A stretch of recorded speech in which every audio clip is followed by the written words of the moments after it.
Reading through this white paper, I think I lost 12 brain cells with all of the words and stuff. But what I came out with was just a really cool new asset and mechanism to make Hedera more exciting to use from the leading wallet in the ecosystem. Like, that's great news.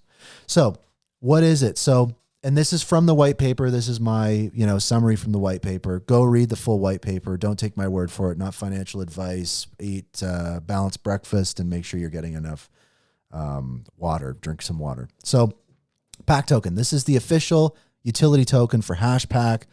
And it's designed to incentivize usage for in-wallet redemptions. That's off the bat. So the use cases right now for Pack token are rewards, right? Which are going to be earned by using services, like in-wallet swaps and different stuff like that. Purchases within the app for items that you can buy with Pack token. Community engagement, right? So Pack token is going to be mapped out to different projects and using it for different things, right? It's just a token out there on the network. The most important thing is, I think, will be governance. It's very interesting to see a lot of these projects transition from just like the kind of like standard dictatorship startup to more community owned, which is totally new and fresh in Web3. So I think that that's going to be very interesting. And then of course they have more stuff plans to be determined. But also the main question is kind of like why, right? Like, why Pack token? Why do this? I think for a lot of people, seeing the announcement about a Pack token from HashPack, it was like, whoa, what's going on? Why do we need this? So again, the goal being here is initially to incentivize the exploration and engagement of DeFi, right? We're seeing the success with Saucer Swap. We're seeing what happens when retail is empowered on this network. This network grows. Like, I'm gonna be blunt here. It's safe to say that Saucer Swap makes just as much money or more money than Hedera. I don't care what people say. There are startups on Hedera that will be, $1 billion, $10 billion companies. And it's because their founding teams are like incredible. Like, some of these teams that we have on Hedera are like top tier, incredible. The same type of quality you would find with startups right now in the AI space or whatever. These are teams that would totally be plucked up by Y Combinator or something. But for some reason, they're crazy enough to just kind of stay in Hedera and do this kind of stuff. And, we're lucky to have them. And so I think that with that reality, it's like, what can we do to incentivize, people using this network? And I think that a big theme this year is DeFi. That's what Pack token is for. It's good to see HashPack kind of going like, you know what, we'll throw in with this and we'll help drive this engine that's, it's not like we're waiting to see what happens with DeFi. No, it's like, it's real. It's happening right now. It's making a lot of people money. So it's fantastic. Christian Charles just tweeted something. It was a retweet. I thought it was some kind of breaking news. The other thing too is they've got all these like NFT collections out there, like the concierge collectibles. Then they've got like the gold backpacks or whatever, and then they've got like collaborations and all sorts of different things. So they've got a tokenized community, right? That's one key thing that you want to have in this ecosystem. Like, someone brought up to me the other day, chatting about, I was talking to someone about my new position at Hgraph, and it's like, oh, what's your exit strategy, or what's this? And it's like, an exit strategy these days, it's like, you don't even know what it looks like. I think that an exit strategy can just happen all the time. Like, I don't think an exit strategy is kind of like an event anymore. Like, an exit strategy, I think, is just a function of a startup. And I see HashPack, starting their exit strategy now. I'm seeing Kabila starting their exit strategy now. I'm seeing Citadel Wallet starting their exit strategy now. And it's not an exit strategy. It's slowly giving control of the project to the community. Like, that's when people talk in the corporate world about an exit strategy. Like, that's sometimes that's what they talk about, is giving up control, right? And getting rewarded for it. So HashPack getting rewarded for giving up, control of their project, and similar to a bunch of projects out there, like that's what this stuff looks like. And it's great, So when we look at, governance and different things like that, that's what this is about. This is about being able to decide on what's happening with these projects when they launch their tokens. So, and again, we're still pretty fresh to it, and we still kind of need platforms on Hedera to facilitate it, but that's what Web3 looks like. It's exciting. And there's a bunch of other stuff they're doing. So the strategic timing of this for the Pack token planned for this month. And we're going to kind of see what's going on. And I think that, this month we're going to have some Pack token in our wallets and be off to the races. And the next question is like, okay, so right out the gate, what do we do with Pack token? If you're not going to be getting any airdropped, how do you start getting some? So the first aspect of this is kind of like what they're calling the Packback Rewards, which again, I think it's hilarious. So Packback Rewards are for users using in-wallet swap functions with Pack tokens. And basically how the math works out is the swap fees are 1% of the transacted volume. So if you're in HashPack and you're doing a swap, 1% of those fees. 0.3% of that goes to Saucer Swap, 0.7 goes to HashPack. So the Packback Rewards is calculated from the 0.7% of the HashPack fee given back to the user in a swap. So basically, if you're going to swap like 1,000 HBAR, that would incur a 7 HBAR fee.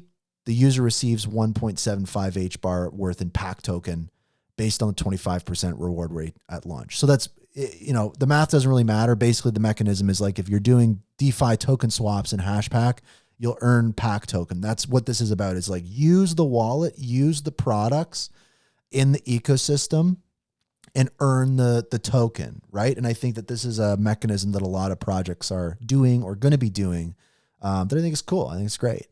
Now, so this is going to apply to swaps, but they're going to be adding it to secure trade and their store. So there's, really it's just in-wallet swaps for now, but more coming. And, I think that when you look at this kind of reward system, it can be applied to all sorts of different areas. So it's pretty cool. It's automatic as well. Just use the service. And again, this is about targeting DeFi newcomers with incentives, right? A lot of people, the first way in which they kind of enter this ecosystem when they want to use it is they get a wallet. And if that wallet that they get has cool things for them to do and has its own token and a way to earn rewards, like I can guarantee you they're going to be highly more likely to use the network if that were not the case. So I think that this is not only kind of removing barriers, but it's not just about removing barriers. It's about what's at the party once you get inside. And I think this kind of, pumps up the jams a little bit. Now, there's the store component. So this is another aspect of the white paper. So the HashPack store is going to introduce exclusive purchases for Pack token, right? So you're going to have items in the HashPack store that you'll only be able to purchase in Pack token, obvious, but again, kind of cool. Now that is really kind of what's going to emphasize this as like a loyalty, reward token. Here, let me see. I got a note from Patricia here from CentX. Let me see here. Check this out. So Patricia just sent this. If you see this in time, we have CentX since last year. Yeah, this is very similar, right, to the CentX token. Each 1 HBAR spent at CentX, the buyer and seller both get 0.002 CentX. Same thing for mints and rewards. So again, great note, Patricia, right? Like this is a proven, tried and true mechanism that works. And I think the exciting thing is it's just getting closer and closer to the users. I think it's great. So the governance aspect of Pack token, this is the one, again, that's really important. This is going to give people the ability to influence the project and, kind of like change the direction of HashPack based on voting. And I think that a lot of projects are doing this, and, this is going to be great to see coming to HashPack. So you're going to be able to vote. And I imagine this functionality is going to be coming soon. And the purpose of this, right, is wallet features developed from community suggestions, right? And so this is something already that HashPack and a bunch of other projects do, and really any great startup does, is listen to your initial users and build for the things that they need and help them complete the tasks they need to complete. And as you grow, you need to create more ways to be able to do those things without literally needing to talk to people all day. And in Web3, it's so great because it removes so many of those barriers. People can literally put their money where their mouth is. People can vote. We talk about in the Web2 world, like, vote with your wallet. If you don't like something, just don't buy it. And it's like, now we have a new option. It's like, well, if you don't like something, you can literally vote with your wallet. You can literally influence the way that something is built. So that's pretty cool. And also, the interesting component here is the concierge collection holders. They're going to receive an additional voting weight. So if you hold those kind of rolly bag collectibles, you're going to have an extra weight in the votes. And it's going to evolve, right? The topics of voting will probably be like feature prioritization, dApp listings, themes, community-driven stuff. So I think that's going to be the governance of HashPack, and it's going to develop. That's very rudimentary. It's very similar to like every other project out there, like Dovu and stuff. But again, this is a sign of growth. So tokenomics. So the Pack token, 1 billion supply max, 200 million is going to be circulating at Genesis, right? So 200 million basically Genesis day one. Boom, there you go. So of that 200 million, where's that going? So the liquidity, we're going to see 20 million Pack token put into the Saucer Swap liquidity pool. And then the community is going to get 160 million Pack token. And these are for the NFT holders. And we'll break that down in a minute here. But anyone who holds those specified NFT collections, those are the people that are going to be airdropped the Pack token, of which, there's going to be, or has been, snapshots. There's been a few snapshots, but snap. We got some Pack token on the way this month.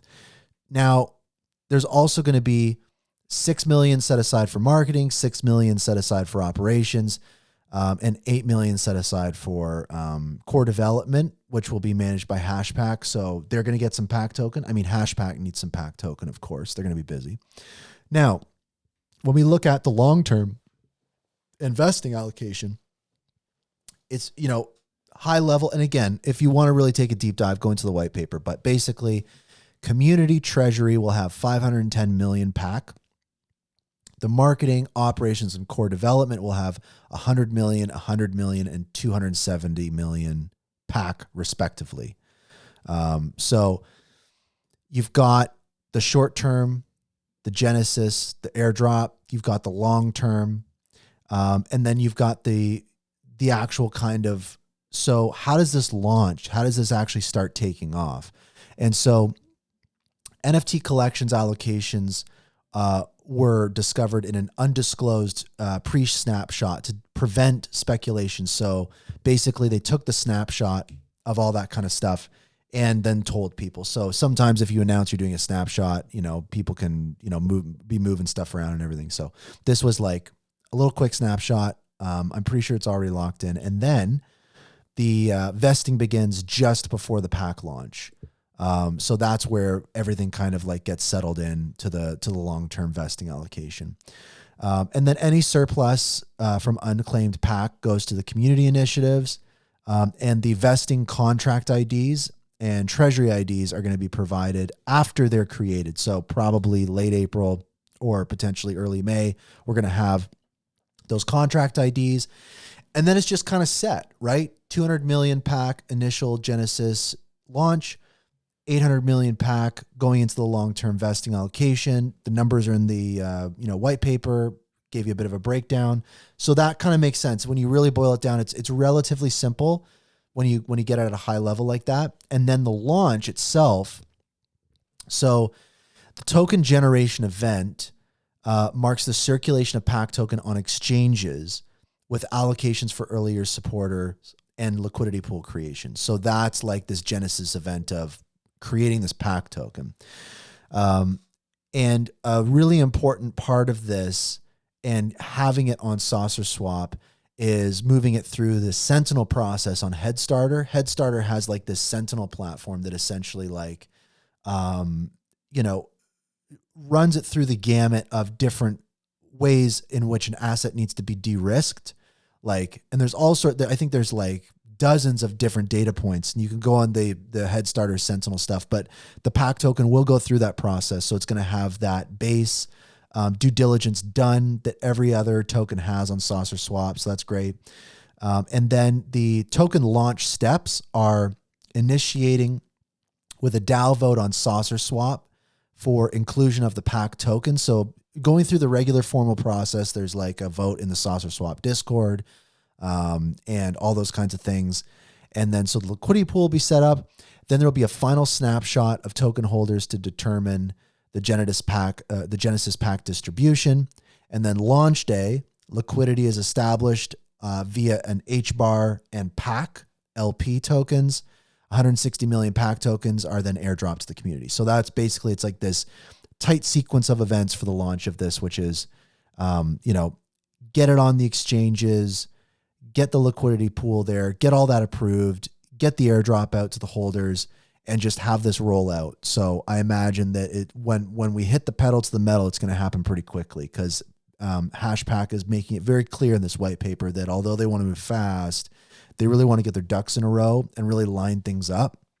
There's a great expression for this that I use a lot of times, which is like, if I were tasked with, you know, taking my gun or bow and arrow and pointing it at a target, you know, how close can you get to the target, right? How much work can you put in to get as close to the target as possible? So you're like so close when you fire, you get a bullseye.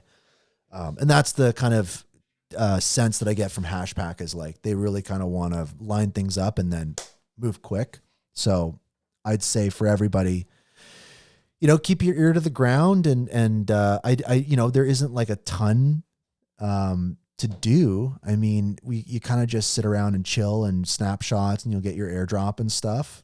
So, I mean, all there really is to do until then is like maybe check out secondary marketplaces and get some more collectibles or something or whatever. But until that snapshot, then after, you know, it's like just chilling. Now, the other thing they talk about in the white paper is a centralized exchange listing. And that should be an obvious objective of an initiative like this. So liquidity for marketing and operations is used pre-launch for a centralized exchange listing. And that's going to be important to widen the availability. And then they've got like, you know, when they say post-launch, you know, this is like once the dust settles and people have a minute to like, you know, sleep and stuff like that. I imagine this is going to be pretty hectic. They're going to be focusing, of course, right away. They should be, you know, CoinGecko and CoinMarketCap. You got to get that stuff on there. And then they're going to have a Saucer Swap version 2 pool and farm and all sorts of different things. So that'll be good to see. And yeah, the launch date, there is no launch date yet. It's only set for kind of April. So it'll happen at some point in the next 2 weeks. Could happen next week. Who knows? But coming up very soon. So I think that this is really exciting, and I'd encourage anyone to go read the full white paper. And, you know, the collectibles are the concierges, the special collection, which is like, you know, those golden backpacks. There are themes, the Hedera Monkey collab. They've got their golden coin.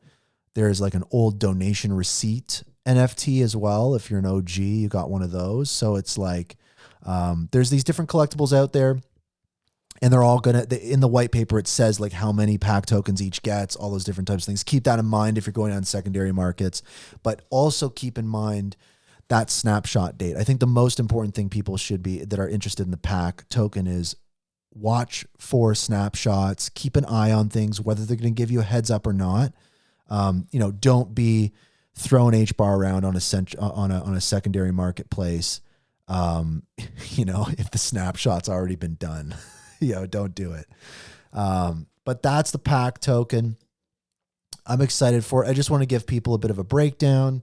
Not financial advice, yada, yada, yada.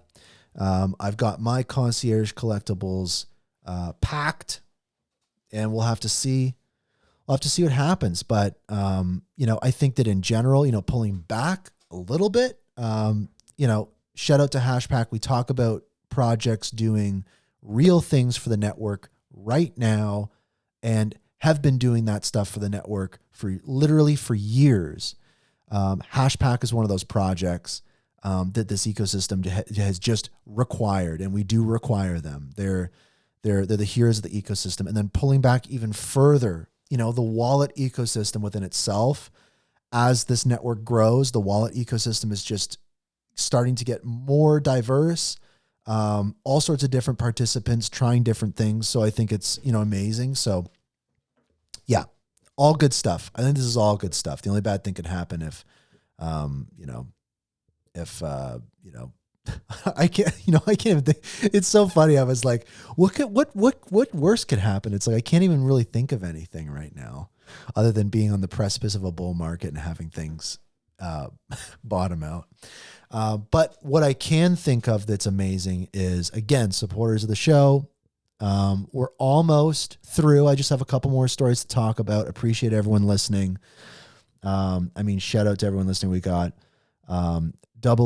what's this? We got, 007 Space Monkey listening. Shout out. We got HBAR News. We got Lone Wolf. We got some XRP people. We've got, Hashinals listening. We've got, Paul, shout out. We got Cosmic. Good to see you. We got Grelf. How you doing in your stump? I saw you got your webcam working. That's fantastic. We talked to Warlock yesterday. Maybe we'll have Grelf on the show at some point in the future. Not today, though. We're too busy. Not today, Grelf. So, yeah, if you want to support the show, send HBAR to a wallet. The wallet address is on hashgraph.news, and then I will sell that HBAR and buy things for the show. I appreciate you. Hedera has joined. So let me rewind this a little bit. So, and I have to be careful about what I say because there's some things I can say, some things I can't say. So